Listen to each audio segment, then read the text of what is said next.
Good morning बच्चों। चलिए मैं प्रभात दुबे एक बार फिर से आप सभी बच्चों का अपने ज्ञानदायिनी यूट्यूब चैनल पर स्वागत करता हूं। और बच्चे कैसे हैं आप लोग? उम्मीद है सारे बच्चे अच्छे होंगे। ठीक है, तो चलो आज हम लोग पढ़ते हैं बच्चे। हमें वाइस प्रेसिडेंट के बारे में पढ़ना था, यानी राष्ट्रपति के बारे में पढ़ना था बच्चे, है ना, कि उपराष्ट्रपति के बारे में पढ़ना था। जल्दी से सारे बच्चे बताएंगे। राष्ट्रपति के बारे में पढ़ना था कि उपराष्ट्रपति के बारे में पढ़ना था? तो आज हमने कहा था सर कि उपराष्ट्रपति के बारे में हमें पढ़ना है। उपराष्ट्रपति का मतलब इंग्लिश में क्या होता है? तो आप बोलोगे सर वाइस प्रेसिडेंट के बारे में हमें पढ़ना है। ठीक है, फिर ध्यान से देखिएगा बच्चे, मैंने कहा था कि जो वाइस प्रेसिडेंट का प्रावधान है ये अनुच्छेद कौन से में है? तो आप बोलोगे सर आर्टिकल 63 में है। ये पद कहां से लिया गया, यानी सोर्स कहां से है? तो आप बोलोगे सर इसका सोर्स कहां से है? यूएसए से है, यानी कि अमेरिका से है। क्लियर हो जाएगा बेटा। वाइस प्रेसिडेंट के बारे में पढ़ना था और प्रेसिडेंट बच्चे मैंने पूरा चैप्टर समाप्त कर दिया था। क्लियर हो जाएगा, तो ये याद रखो। बाकी आप सारा काम क्वेश्चन पर करा देंगे। ठीक है, चलो आगे बढ़ते हैं बच्चे। अगर हम उपराष्ट्रपति की बात करें तो उपराष्ट्रपति के बच्चे ध्यान से देखो, दो कार्य ही होते हैं। उपराष्ट्रपति के कितने कार्य होते हैं? तो आप बोलोगे सर दो कार्य होते हैं। अगर हम पहले कार्य की बात करें बच्चे तो राज्यसभा का ये सभापति होता है बच्चे। राज्यसभा का क्या होता है? सभापति होता है। और राज्यसभा का सभापति के साथ साथ बच्चे इसका जो दूसरा काम होता है ये कार्यवाहक राष्ट्रपति के रूप में कार्य करता है। कार्यवाहक राष्ट्रपति के रूप में कार्य करता है, ये बात आप याद रखो। यानी कि बच्चे ये एक्टिंग प्रेसिडेंट के रूप में कार्य करता है। एक्टिंग प्रेसिडेंट के रूप में कार्य करता है। और ऐसा कौन सा आर्टिकल कहता है एक्टिंग प्रेसिडेंट बच्चे? तो आप बोलोगे सर आर्टिकल 65 कहता है। आर्टिकल 63 क्या कहता है? कि भारत में एक क्या होगा? उपराष्ट्रपति होगा। बेटा भारत देश में उपराष्ट्रपति पद का अपना कोई कार्य नहीं होता है, ये पॉइंट आप याद रखोगे। इसके जो कार्य होते हैं सर, या तो ये एक्टिंग बच्चे प्रेसिडेंट के रूप में कार्य करेगा, या तो ये बच्चे राज्यसभा के सभापति के रूप में कार्य करेगा। इस पद का अपना कोई कार्य नहीं होता है, ये पॉइंट आप हम सारे बच्चे याद रखेंगे। यानी कि यहाँ पर लिख सकते हो बच्चे चेयरमैन ऑफ राज्यसभा, यहाँ पर लिखोगे चेयरमैन ऑफ राज्यसभा। तो ये भी तो किसी न किसी आर्टिकल में प्रावधान होगा। तो आप बोलोगे सर आर्टिकल 64 में प्रावधान है। यानी कि यहाँ पर 3 आर्टिकल भी हमारे तैयार हो गए। एक तो वाइस प्रेसिडेंट होगा 63, क्या ये अपने पद का इसका कोई कार्य होता है? तो नो। क्लियर, कहां से ये पद आया? यूएसए से आया। इसके कितने कार्य होते हैं? इसके 2 कार्य होते हैं सर। या तो ये चेयरमैन ऑफ राज्यसभा के रूप में कार्य करेगा, या बच्चे ये एक्टिंग प्रेसिडेंट के रूप में कार्य करेगा। ये 2 पॉइंट्स आप याद रखो सारे बच्चे। ठीक है, ठीक, ध्यान से देखिएगा बच्चे। फिर यहीं पर बच्चे आर्टिकल 64 में लिखा है, आर्टिकल 64 में लिखा गया है बच्चे vice president shall be ex officio. ध्यान से देखिएगा बच्चे, vice president shall be ex officio. इसका मतलब होता है बच्चे पदेन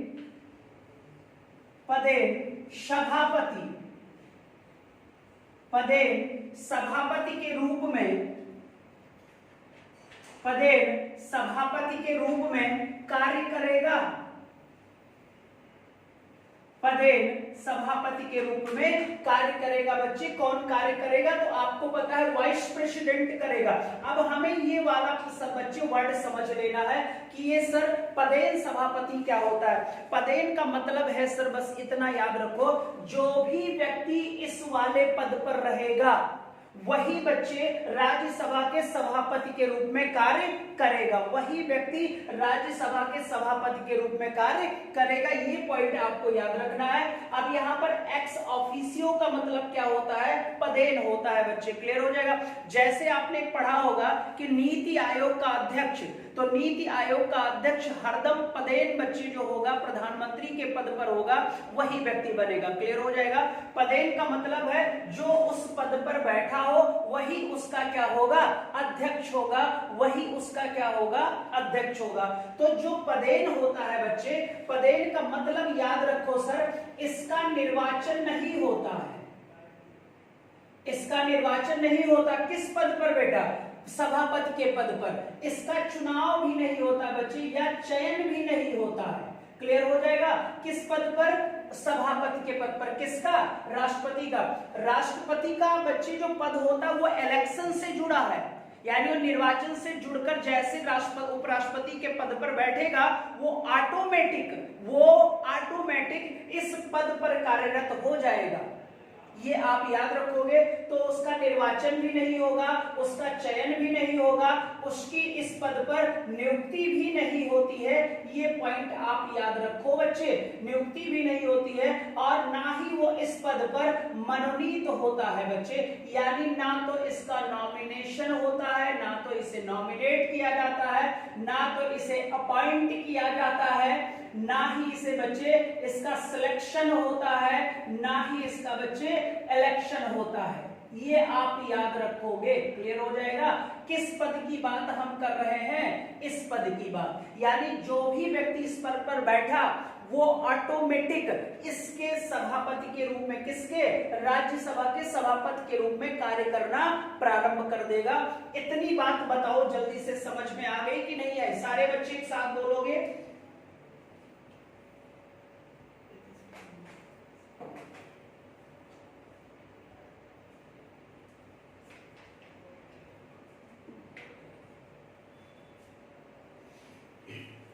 सारे बच्चे बताओ। अब ये बात तो समझ में आ गई। अगर आपसे पूछा जाए कि क्या उपराष्ट्रपति सभापति के रूप में निर्वाचित होता है तो बोलोगे नहीं। चयन होता है, नहीं। नियुक्ति होती है सर, नहीं। मनोनीत होता है, नहीं।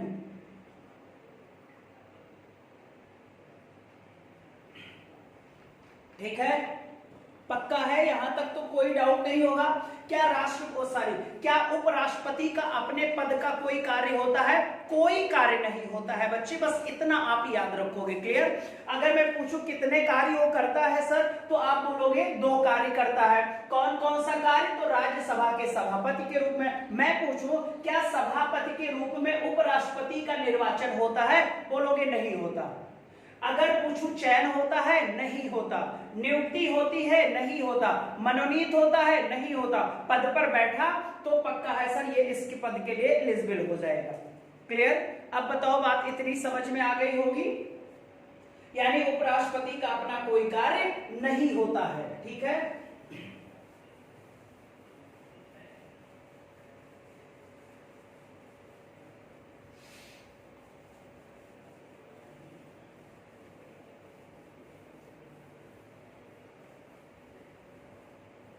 ठीक है बच्चे, फिर हम लोग आगे बढ़ते हैं सर।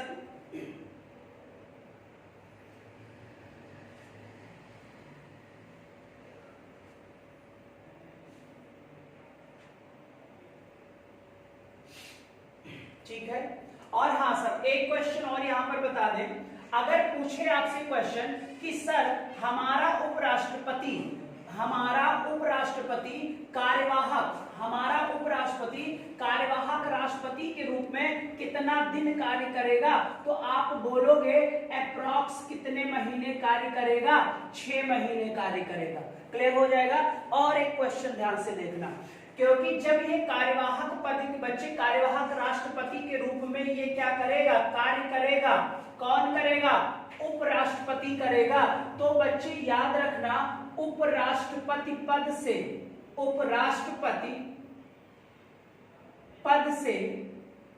उसे त्यागपत्र देना पड़ेगा, उसे त्यागपत्र देना पड़ेगा। उसे क्या देना पड़ेगा? त्यागपत्र देना पड़ेगा। कौन से पद से बेटा? उपराष्ट्रपति पद से जब त्यागपत्र देगा तभी वो एक्टिंग प्रेसिडेंट के रूप में कार्य कर पाएगा। और इसकी मैक्सिमम वैलिडिटी कितने महीने होती है एक्टिंग राष्ट्रपति की? तो आप बोलोगे सर 6 महीने होती है। क्लियर हो जाएगा। यानी कि बच्चे कार्यवाहक राष्ट्रपति का कार्यकाल 6 महीने। कार्यवाहक राष्ट्रपति के रूप में कौन कार्य करता है? तो आप बोलोगे सर उपराष्ट्रपति कार्य करता है। कि अब अगला क्वेश्चन होगा कि जब उपराष्ट्रपति एक्टिंग प्रेसिडेंट के रूप में कार्य करता है तो क्या वो वाइस प्रेसिडेंट के पद पर रहता है, यानी उपराष्ट्रपति के पद पर रहता है? तो आप बोलोगे नहीं सर, उसे क्या देना होता है? त्याग पत्र देना होता है। और जब इस पद से त्याग पत्र दे देगा, इसके रूप में कार्य करेगा, तो वेतन भत्ता उसको राष्ट्रपति का दिया जाएगा। बच्चे वेतन भत्ता उसको राष्ट्रपति का दिया जाएगा। इतनी बात बताओ समझ में आ गई? सारे बच्चे एक साथ बोलोगे?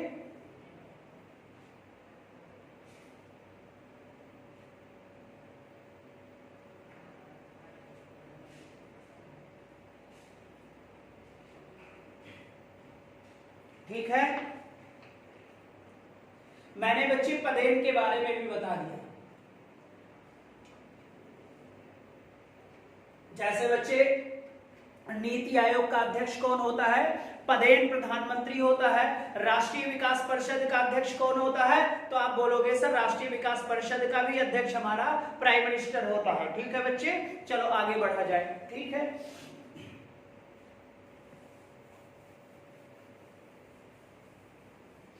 अब अगला पॉइंट जो हमारा होगा बच्चे वो होगा उपराष्ट्रपति। ध्यान से देखिएगा, फिर से बच्चे उपराष्ट्रपति हेडिंग पड़ेगी।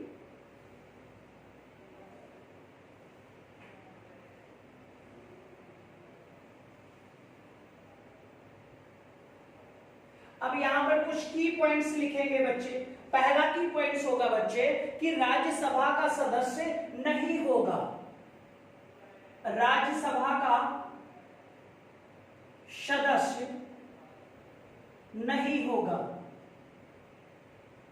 फिर भी बच्चे वो राज्यसभा के सभापति के रूप में कार्य करता है, क्योंकि लिखा गया है संविधान में बच्चे कि जो भारत का उपराष्ट्रपति होगा वही राज्यसभा का पदेन सभापति होगा। वही राज्य बच्चे आर्टिकल 64 में लिखा गया है। ठीक है, फिर इसमें बच्चे हो जाएगा दूसरा बच्चे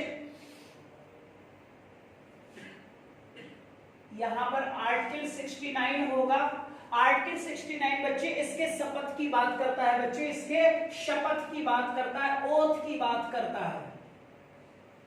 और आपको पता है सर कि इसको शपथ दिलाता है कौन? राष्ट्रपति द्वारा।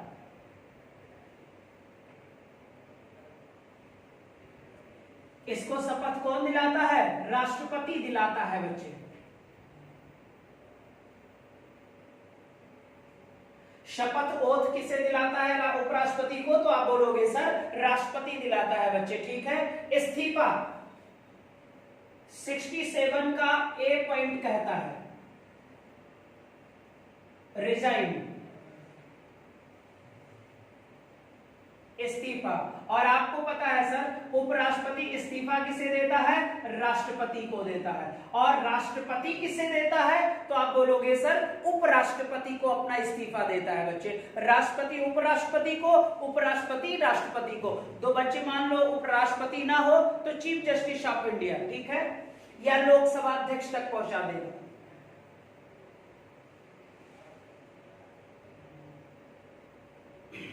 हो गया। फिर इसी में आप लोग आगे बढ़ते रहिए। अगला पॉइंट होगा बेटा 66 का फर्स्ट इलेक्शन अप्रत्यक्ष होता है।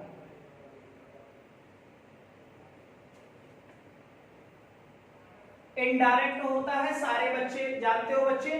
भाग लेता है MP of Lok Sabha, MP of Rajya Sabha, यानी लोकसभा के सदस्य और राज्यसभा के सदस्य, राज्यसभा के सदस्य। और यहां पर लिख देना बच्चे मनोनीत सदस्य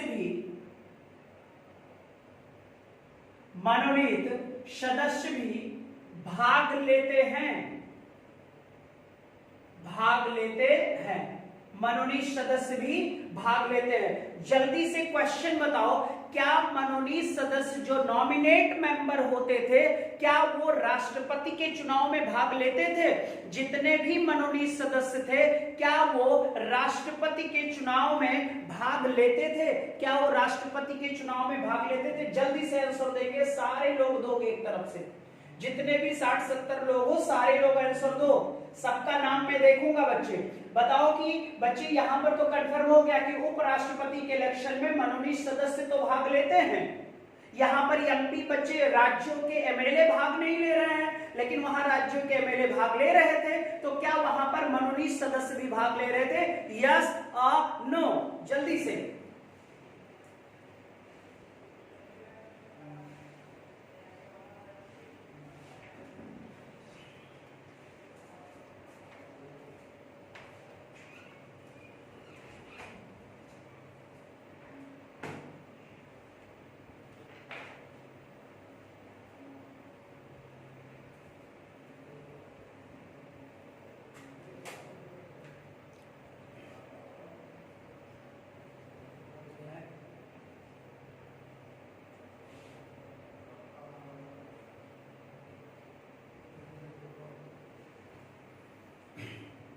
चलो अब ध्यान से देखो बच्चे, अगर हमने कहा कि यहाँ पर एमपी बच्चे एमपी तो भाग लेते हैं, लेकिन यहाँ पर एमएलए भाग नहीं लेते हैं बच्चे, ठीक है? तो ना तो विधानसभा भाग ले रही है और ना तो विधान परिषद भाग ले रही है, लेकिन यहाँ पर मनोनीत नॉमिनेट मेंबर भाग ले रहे हैं। अब ध्यान से देखो बच्चे, लोकसभा में नॉमिनेट मेंबर कितने होते थे? 2, और दोनों एंग्लो इंडियन होते थे बच्चे।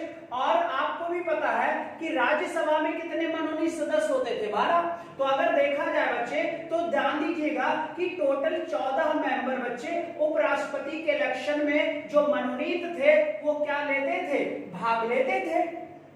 क्लियर हो जाएगा। लेकिन अभी मैंने कहा कि इस बार बच्चे आंग्ल इंडियन का प्रावधान क्या कर दिया गया? खत्म कर दिया गया। तो अब सिर्फ कितने मनोनीत सदस्य भाग लेंगे? तो अब बोलोगे सिर्फ 12 मेंबर ही सर भाग लेंगे। कितने? 12 मेंबर ही भाग लेंगे बच्चे, ये पॉइंट आप याद रखना। हालांकि ये पिछली के प्रीवियस सेट में एसएससी में आया हुआ क्वेश्चन था कि उपराष्ट्रपति के इलेक्शन में कितने नॉमिनेट मेंबर भाग लेते हैं, तो लगाना था कितना भाई? 14। अब कितना?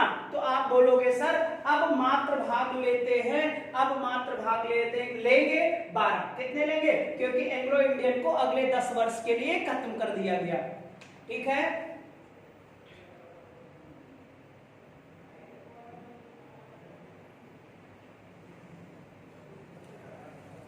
ये पॉइंट आप याद रखोगे।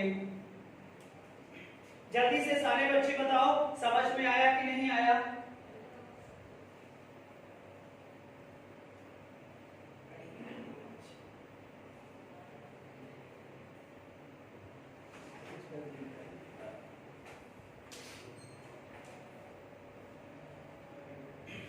सारे बच्चे बताओ, इतनी बात समझ में आ गई ना? कोई दिक्कत तो है नहीं यहाँ पर?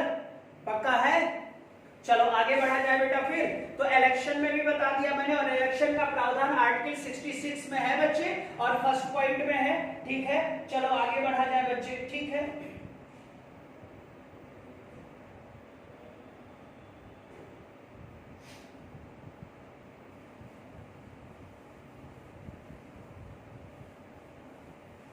अब ध्यान से सुनना बच्चे, राष्ट्रपति में आर्टिकल में मैंने लिखाया था कि वहां पर पुनर्निर्वाचन की व्यवस्था है, पुनर्निर्वाचन की व्यवस्था है, लेकिन बच्चे उपराष्ट्रपति में पुनर्निर्वाचन की व्यवस्था नहीं लिखी गई है। फिर भी बच्चे व्यवहारिकता के आधार पर, व्यवहारिक रूप से भारत देश में 2 ऐसे पर्सनालिटी हैं जो बच्चे 2-2 बार भारत के उपराष्ट्रपति के रूप में कार्य कर चुके हैं, 2-2 बार उपराष्ट्रपति के रूप में कार्य कर चुके हैं। कोई बच्चा हमको बताएगा कि उन दोनों उपराष्ट्रपतियों का क्या नाम है जो जिनका कार्यकाल 2 बार रहा हो? जल्दी से सारे बच्चे कमेंट्स बॉक्स में उतरो और बताना शुरू कर दो बच्चे, जल्दी से कमेंट्स बॉक्स में उतरो और बताना शुरू कर दो।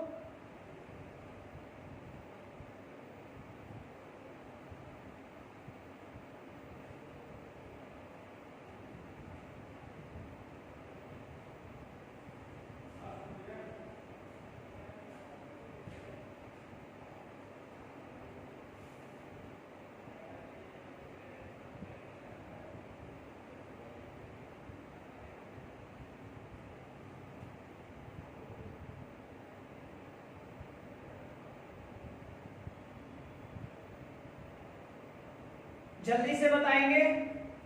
पहला है डॉक्टर सर्वपल्ली राधाकृष्णन। कितनी बार रहे ये भारत के उपराष्ट्रपति? 2 बार उपराष्ट्रपति भी रहे और 1 बार ये राष्ट्रपति भी रहे, इस बात को याद रखना। और एक दूसरा नाम है डॉक्टर हामिद अंसारी। क्या नाम है? डॉक्टर हामिद अंसारी। ये भी कितनी बार रहे बच्चे? तो ये भी भारत के 2 बार रहे, ये भी भारत के 2 बार रहे। ये पॉइंट्स बताओ, समझ में आ गया ना सारे बच्चों को? ये व्यवहारिकता के आधार पर थे बच्चे, क्लियर हो जाएगा। हालांकि उपराष्ट्रपति में पुनर्निर्वाचन कहीं पर भी किसी भी आर्टिकल में बच्चे मेंशन नहीं किया गया है, लेकिन फिर भी व्यवहारिकता के आधार पर 2 बार बच्चे ये 2 लोग बने, ठीक है। चलिए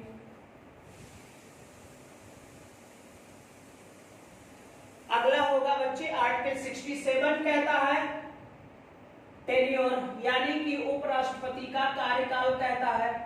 और आपको पता है उपराष्ट्रपति का कार्यकाल 5 वर्ष होता है, या इससे पहले भी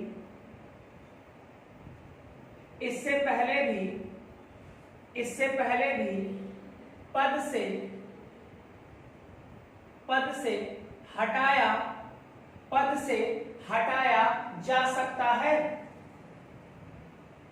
से हटाया जा सकता है। पद से हटाया जा सकता है बच्चे। कितने वर्ष पहले से ही? 5 वर्ष पहले बच्चे, ठीक है।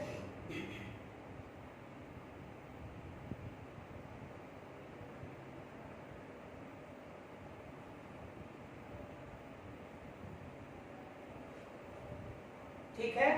फिर बच्चे यहीं पर अगला आर्टिकल है 67 का जो सब क्लॉज बी है बच्चे, ये कहता है बेटा रिमूव, यानी हटाया जाना। क्लियर बच्चे? अब उपराष्ट्रपति को हटाना है तो ध्यान से देखना। बिल राज्यसभा में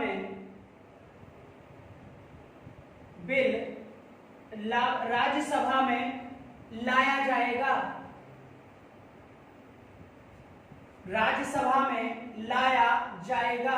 क्लियर बच्चे? सबसे पहले उपराष्ट्रपति हटाने का जो बिल होगा वो कहां लाया जाएगा? राज्यसभा में लाया जाएगा बच्चे। जब ये राज्यसभा में आ जाएगा तो इफेक्टिव मेजॉरिटी के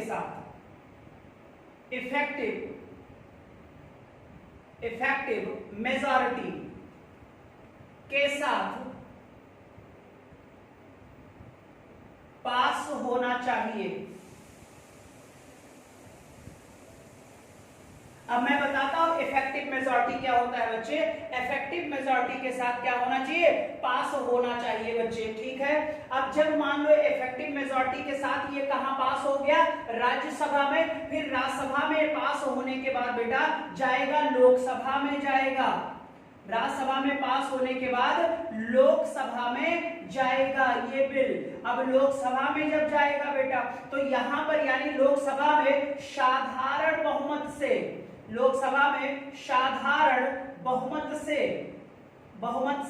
पास होना चाहिए। साधारण बहुमत से पास होना चाहिए। जब ये दोनों सदन में बिल पास हो जाएगा उस समय राष्ट्रपति को कार्यकाल से पहले बच्चे पद से क्या कर दिया जाएगा? रिमूव कर दिया जाएगा। अब यहां ध्यान से सुनना, मैंने कहा था कि जब राष्ट्रपति को रिमूव करना होता है तो आपको पता इम्पीचमेंट प्रणाली थी, महाभियोग दायर होता था। और वहां पर कहा था महाभियोग चाहे बच्चे बिल राज्यसभा में ले आओ और चाहे कहां ले आओ? राज्यसभा में। लेकिन अगर वाइस प्रेसिडेंट को हटाना है तो इसके विरुद्ध बिल सबसे पहले राज्यसभा में आएगा। और कौन सी मेजॉरिटी के साथ? इफेक्टिव मेजॉरिटी के साथ ये क्या होना चाहिए? पास होना चाहिए। फिर कहां जाएगा? लोकसभा में जाएगा। लोकसभा कौन सी बहुमत से? साधारण बहुमत से अगर इसे पास कर देती है तो बच्चे उपराष्ट्रपति को पद से हटा दिया जाएगा। अगर ये राज्यसभा बच्चे लोकसभा में साधारण बहुमत से पास नहीं होगा तो उपराष्ट्रपति को पद से हटाया नहीं जाएगा। क्लियर हो जाएगा? अब ये इफेक्टिव मेजॉरिटी क्या है समझ लो। अब ध्यान से देखना सर, जैसे बच्चे 245 मेंबर हैं हमारे राज्यसभा में, ध्यान से सुनना, इसे बहुत इंपॉर्टेंट पॉइंट है। कितने मेंबर हैं? 245 मेंबर तो कुल हो गए। मान लो बच्चे किसी कारणवश यहां पर 25 सीटें रिक्त पड़ी हैं। कितनी सीटें बेटा? 25 सीटें रिक्त पड़ी हैं किसी कारणवश, चाहे उनकी मृत्यु हो गई हो बच्चे सदस्यों की, या चाहे बच्चे उन्होंने त्यागपत्र दे दिया हो, या किसी भी कारण से बच्चे आपको पता होना चाहिए कि सीटें रिक्त हैं। अगर 25 रिक्त हैं तो यहां पर बच्चे करंट में टोटल मेंबर कितने हो गए? 220 हो गए। और 220 मेंबर में बेटा हाफ अगर हम बात करें तो आधा हो जाएगा 110, और एक बढ़ा लो क्योंकि बहुमत से पास होना चाहिए। पर लिखा है इफेक्टिव मेजॉरिटी से पास होना है भाई, मेजॉरिटी का मतलब होता है बहुमत से पास होना चाहिए। ठीक है बेटा, तो जितने उस समय राज्यसभा में मेंबर होंगे उनको निकाल कर जो सीटें रिक्त हैं, क्योंकि ये तो है ही नहीं है सर, क्लियर। अब यहां पर 220 में 110 तो बराबर हो जाएगा, एक ज्यादा हो जाएगा तो उधर बहुमत सिद्ध हो जाएगा। और जैसे हो गया, और साधारण बहुमत में बेटा कुल सदस्यों का 1/50 प्लस 1 वहां भी ज्यादा होता है। यहां पर इनको हटाने के बाद होता है बच्चे, इसी को हम इफेक्टिव मेजॉरिटी कहते हैं बच्चे। ठीक है, तो बात बताओ इतनी समझ में आई कि नहीं आई? सारे बच्चे बोलोगे एक साथ?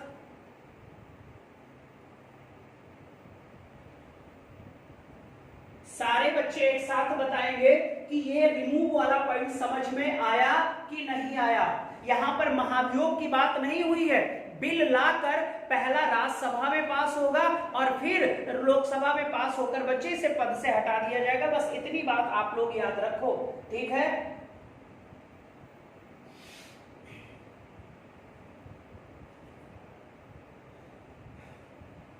हो गया होगा उम्मीद है।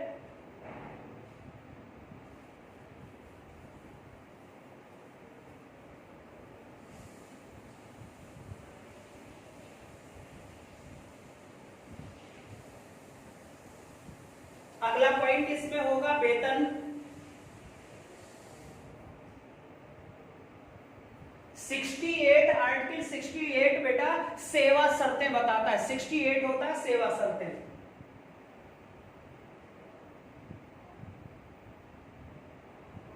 सेवा शर्तें,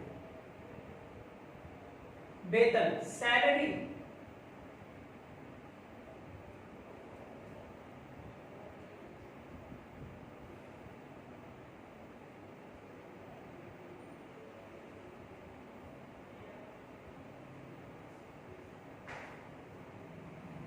कहां से दिया जाता है? सेंट्रल कंसोलिडेटेड फंड से।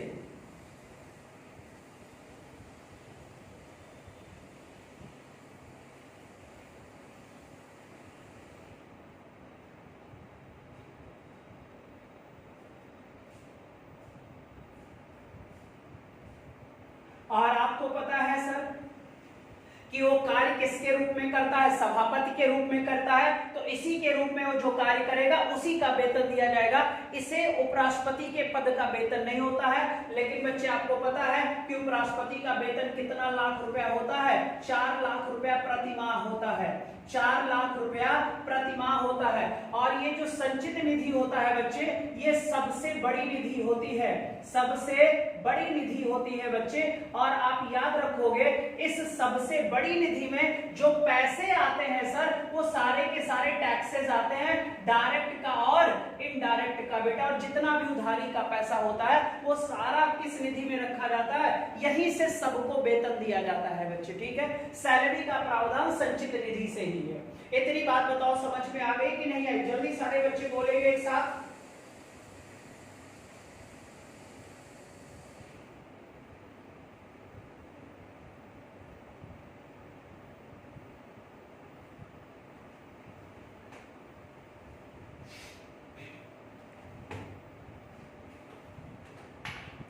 सारे बच्चे बोलेंगे एक साथ। इतनी बात समझ में आ गई?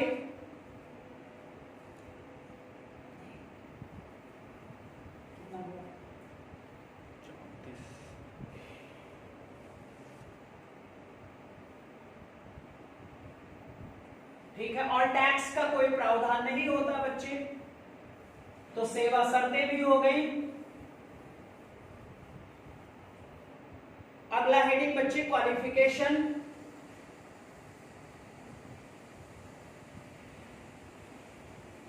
क्वालिफिकेशन का मतलब अहर्ताएं,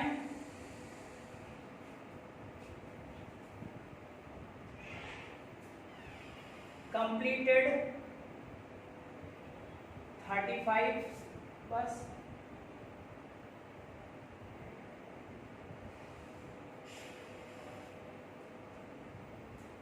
पैंतीस साल उम्र पूरी हो इस व्यक्ति की बच्चे, ठीक है। फिर सिटीजन ऑफ इंडिया होना चाहिए,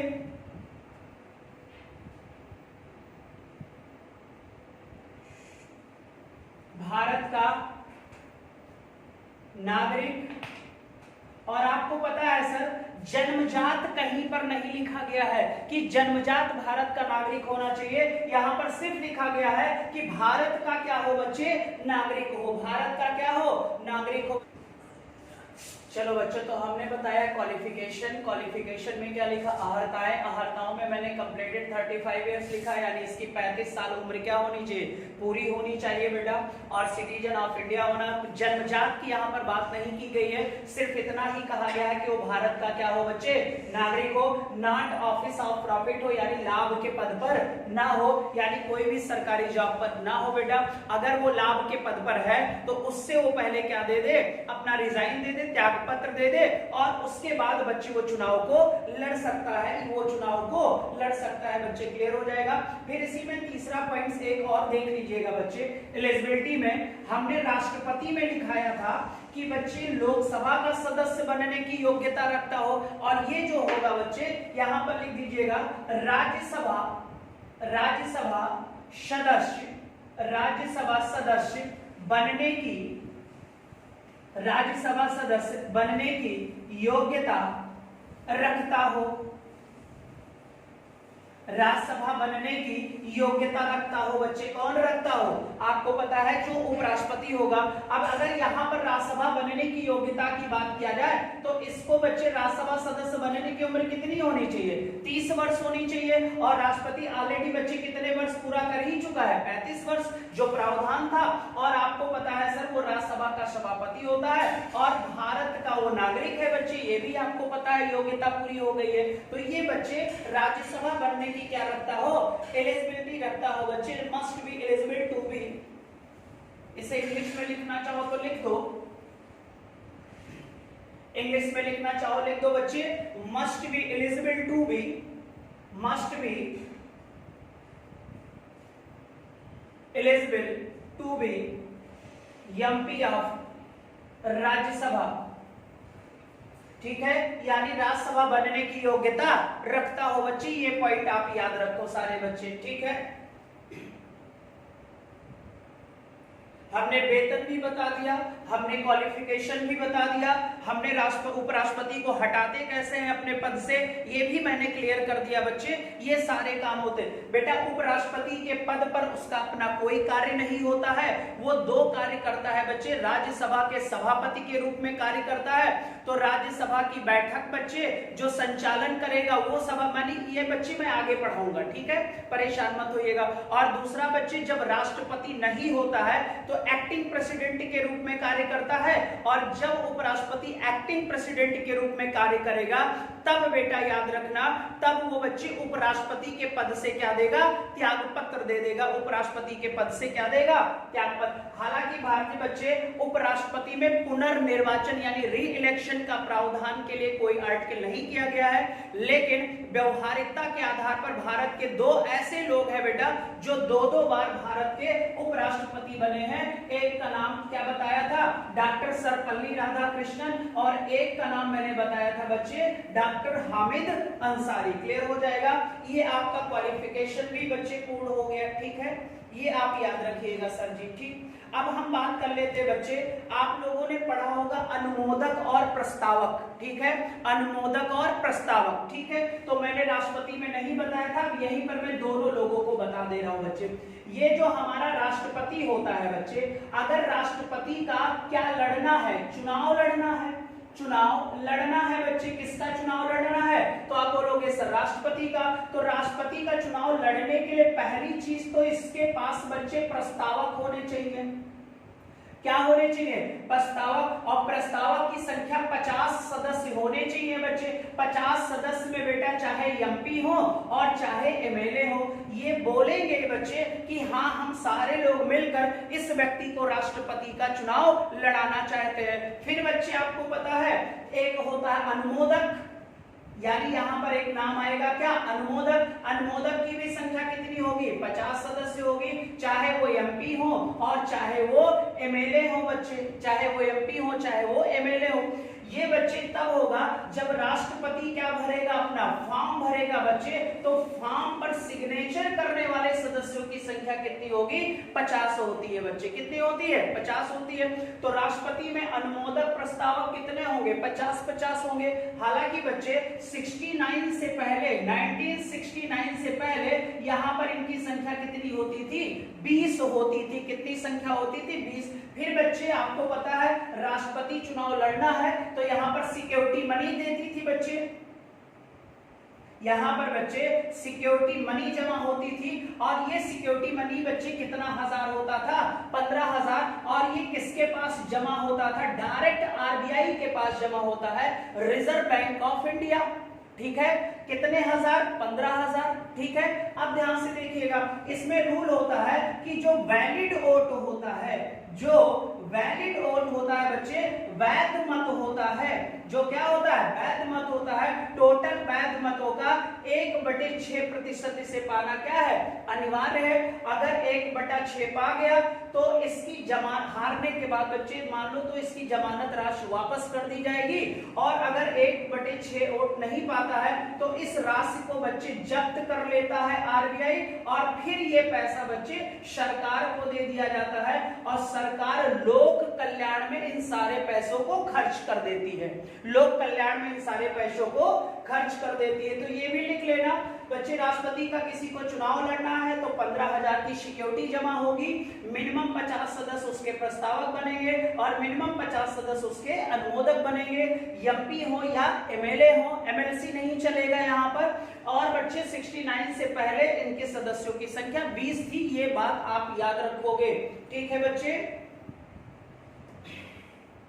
ये प्रपोजर होते हैं बच्चे,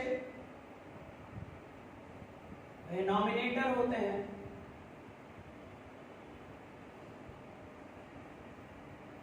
ये प्रपोजर होते हैं बच्चे और ये नॉमिनेटर होते हैं बेटा। ठीक है, नोट कर लीजिएगा सारे बच्चे।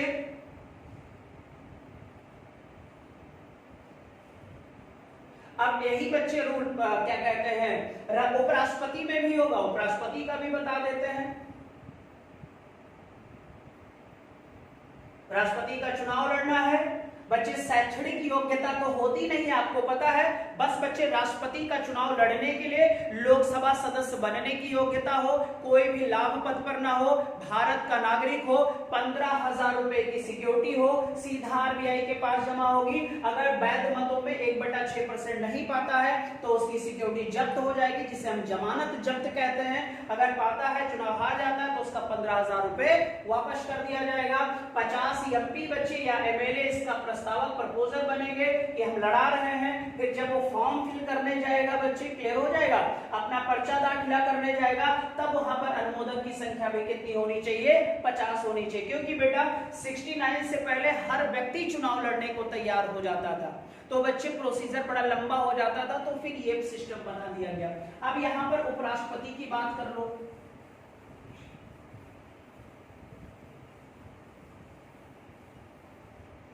ठीक है, अब अगर हम उपराष्ट्रपति की बात करें बच्चे, तो यहां पर भी जो सिक्योरिटी मनी होगी, जो सिक्योरिटी मनी होगी, इसके लिए भी कितना हजार होगा? 15,000 होगा। अब यहां पर जो प्रपोजल होंगे बच्चे, जो प्रस्तावक होंगे, जो प्रपोजल होंगे, प्रस्तावक होंगे, यहाँ पर सिर्फ और सिर्फ 20 सदस्य होंगे बच्चे। और आपको पता है सिर्फ एमपी होंगे यहाँ पर, एमएलए का यहाँ कोई प्रावधान नहीं है, क्योंकि एमएलए इनमें भाग लेता ही नहीं है। दूसरा बच्चे अनुमोदक होंगे, नॉमिनेटर, ये भी कितने होंगे? 20 सदस्य होते हैं बच्चे। और सीबीएम भी भाग लेंगे। जो टेक्नोलॉजी बच्चे किसमें, वो राष्ट्रपति के लिए सेम प्रोसीजर इसमें भी है बच्चे।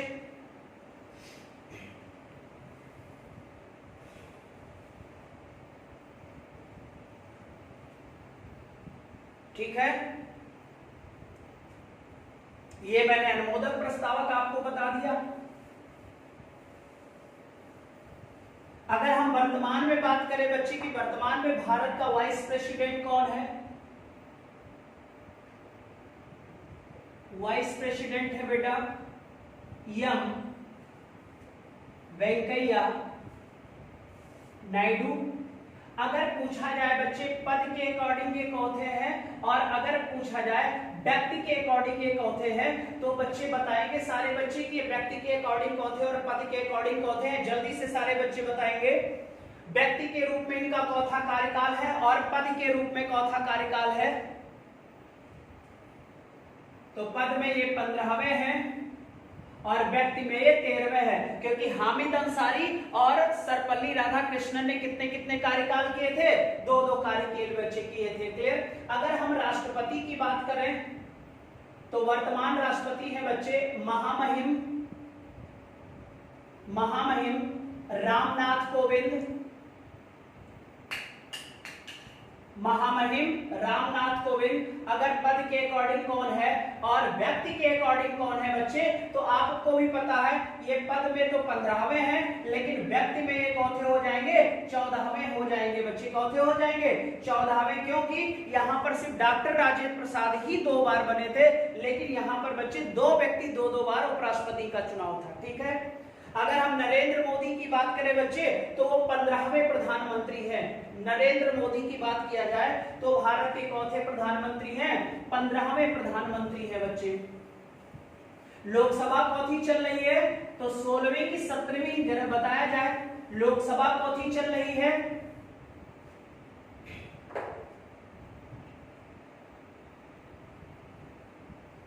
उपराष्ट्रपति जो राष्ट्रपति पद के रूप में कार्य नहीं किया, रूप में कार्य नहीं किया बच्चे। ठीक है। ऐसे 5 लोग हैं बच्चे जो उपराष्ट्रपति पद पर तो रहे, तो और वो राष्ट्रपति के रूप में ना तो उनका फिर इलेक्शन हुआ बेटा, और ना ही वो कार्यवाहक बच्चे राष्ट्रपति के रूप में किसी रूप में वो राष्ट्रपति के रूप में कार्य नहीं किए बच्चे। इसमें सबसे बड़ा नाम आता है, वर्तमान में ही बच्चे चल रहा है, वेंकैया नायडू। क्लियर हो जाएगा बच्चे। ये अभी भी उपराष्ट्रपति हैं, आपको पता ही है बच्चे। हामिद अंसारी है, भैरव सिंह शेखावत है बच्चे। हामिद अंसारी है, भैरव सिंह शेखावत है,